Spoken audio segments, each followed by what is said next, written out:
Премьера фильма приурочена ко дню начала Отечественной войны народа Абхазии. Действие фильма разворачивается в военном Ткорчале, городе, который в то время без света и воды просто был оторван от внешнего мира. Это история о том, как один человек, герой фильма, пытается спасти жителей от голода. Сценаристом и режиссером выступил известный в нашей стране профессиональный фотограф Ибрагим Чкадуа, который посвятил картину своим родителям. Основан на реальных событиях. На самом деле этот сюжет случился на войне, конечно, не с такими героями и не так, но фабула была взята из реальности.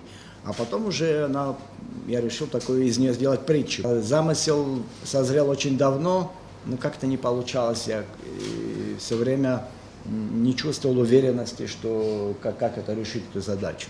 Одной из главных ролей в короткометражном фильме «Отца молодого бойца» сыграл известный в Абхазии актер театра и кино Кесоухагба.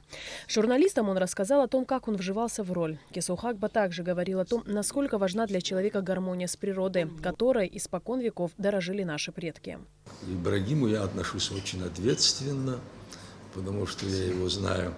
Я его знаю по работе как фотограф, художник. Когда сценарий он мне показал, мне это очень близок.